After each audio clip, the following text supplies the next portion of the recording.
जय श्री कृष्णा। देखिए, निर्जला एकादशी का व्रत ज्येष्ठ मास के शुक्ल पक्ष की एकादशी तिथि को किया जाता है।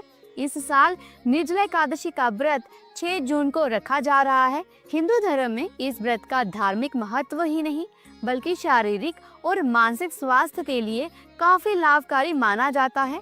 इस दिन भगवान विष्णु की विधिवत पूजा करने के साथ निर्जला व्रत रखने का विधान है।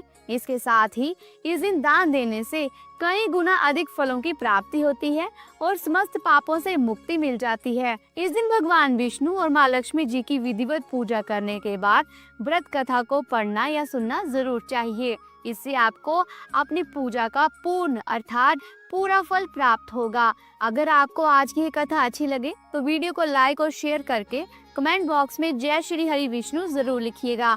तो आइए हाथ जोड़कर भगवान विष्णु और माँ लक्ष्मी जी का ध्यान करते हुए कथा को सुनते हैं। भीमसेन व्यास जी से कहने लगे कि हे पितामह, भ्राता युधिष्ठिर, माता कुंती, द्रौपदी, अर्जुन, नकुल और सहदेव आदि सब एकादशी का व्रत करने को कहते हैं, परंतु महाराज मैं उनसे कहता हूँ कि भाई मैं भगवान की शक्ति पूजा आदि तो कर सकता हूँ, दान भी दे सकता हूँ, परंतु भोजन के बिना नहीं रह सकता। इस पर व्यास जी कहने लगे कि हे भीमसेन, यदि तुम नर को बुरा और स्वर्ग को अच्छा समझते हो तो प्रति मास की दोनों एकादशियों को अन्न मत खाया करो। भीम कहने लगे कि हे पितामह, मैं तो पहले ही कह चुका हूँ कि मैं भूख सहन नहीं कर सकता। यदि साल भर में कोई एक ही व्रत हो वह मैं रख सकता हूँ, क्योंकि मेरे पेट में ब्रिक नाम वाली अग्नि है, सो मैं भोजन किए बिना नहीं रह सकता। भोजन करने से वह शांत रहती है, इसलिए पूरा उपवास तो क्या एक समय भी बिना भोजन के रहना कठिन है मेरे लिए। अतः आप मुझे कोई ऐसा व्रत बताइए जो साल में केवल एक बार ही पड़े और मुझे स्वर्ग की भी प्राप्ति हो जाए। श्री व्यास जी कहने लगे कि हे पुत्र, बड़े बड़े ऋषियों ने बहुत शास्त्र आदि बनाए हैं जिनसे बिना धन के थोड़े परिश्रम से ही स्वर्ग की प्राप्ति हो सकती है। इसी प्रकार शास्त्रों में दोनों पक्षों की एकादशी का व्रत मुक्ति के लिए रखा जाता है। व्यास जी के ये वचन सुनकर भीमसेन नरक में जाने के नाम से भयभीत हो गए और कांप कर कहने लगे कि अब क्या करूं? मास में 2 व्रत तो मैं कर नहीं सकता। हाँ, साल में एक व्रत करने का प्रयत्न अवश्य कर सकता हूँ।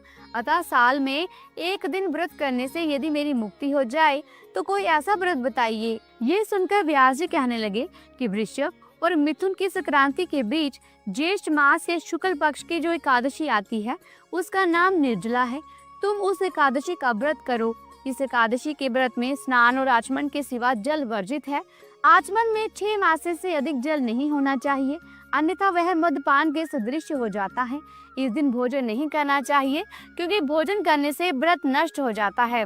यदि एकादशी को सूर्योदय से लेकर द्वादशी के सूर्योदय तक जल ग्रहण ना करे तो उसे सारे एकादशियों के व्रत का फल प्राप्त होता है। द्वादशी को सूर्योदय से पहले उठकर स्नान आदि करके ब्राह्मणों को दान आदि देना चाहिए। इसके पश्चात भूखे और सत्पात्र ब्राह्मण या किसी जरूरतमंद को भोजन कराकर फिर आप भोजन कर लेना चाहिए। इसका फल पूरे 1 वर्ष की संपूर्ण एकादशियों के बराबर होता है। व्यास जी कहने लगे कि हे भीमसेन, ये मुझको स्वयं भगवान ने बताया है। इस एकादशी का पुण्य समस्त तीर्थों और दानों से अधिक है। केवल एक दिन मनुष्य निर्जल रहने से पापों से मुक्त हो जाता है। जो मनुष्य निर्जला एकादशी का व्रत करते हैं उनकी मृत्यु के समय यमदूत आकर नहीं घेरते, बल्कि भगवान के पार्षद उसे पुष्पक विमान में बिठाकर स्वर्ग को ले जाते हैं। अतः संसार में सबसे श्रेष्ठ निर्जला एकादशी का व्रत है, इसलिए यत्न के साथ इस व्रत को करना चाहिए। इस दिन ओम नमो भगवते वासुदेवाय मंत्र का उच्चारण करना चाहिए और गोदान करना चाहिए। इस प्रकार व्यास जी की आज्ञा अनुसार भीमसेन ने इस व्रत को किया, इसलिए इस एकादशी को भीमसेनी या पांडव एकादशी भी कहते हैं। निर्जला व्रत करने से पहले भगवान से प्रार्थना करें कि हे भगवान, आज मैं निर्जला व्रत करता हूँ या करती हूँ, दूसरे दिन भोजन करूँगा, मैं इस व्रत को श्रद्धा पूर्वक करूँगा, अतः आपकी कृपा से मेरे सब पाप नष्ट हो जाएं। इस दिन जल से भरा हुआ एक घड़ा वस्त्र से ढककर स्वर्ण सहित दान करना चाहिए। जो मनुष्य इस व्रत को करते हैं उनको करोड़ों मन सोने के दान का फल मिलता है, और जो इस दिन यज्ञ आदि करते हैं उनका फल तो वर्णन ही नहीं किया जा सकता। इस एकादशी के व्रत से मनुष्य विष्णु लोक को प्राप्त होता है। जो मनुष्य इस दिन अन्न खाते हैं वह चांडाल के समान है, वे अंत में नरक में जाते हैं। जिसने निर्जला एकादशी का व्रत किया है वह चाहे ब्रह्म हत्यारा हो, मद्यपान करता हो, चोरी की हो या गुरु के साथ द्वेष किया हो, मगर इस व्रत के प्रभाव से स्वर्ग को जाता है। हे कुंती पुत्र, जो पुरुष या स्त्री श्रद्धा पूर्वक इस व्रत को करते हैं उन्हें अगर लिखित कर्म करना चाहिए। प्रथम भगवान का पूजन, फिर गोदान, ब्राह्मणों को मिष्ठान और दक्षिणा देनी चाहिए तथा जल से भरे कलश का दान अवश्य करना चाहिए। निर्जला के दिन अन्न, वस्त्र, उपहार यानी कि जूते, चप्पल आदि का दान करना चाहिए। जो मनुष्य भक्ति पूर्वक इस कथा को पढ़ते या सुनते हैं उन्हें निश्चय ही स्वर्ग की प्राप्ति होती है।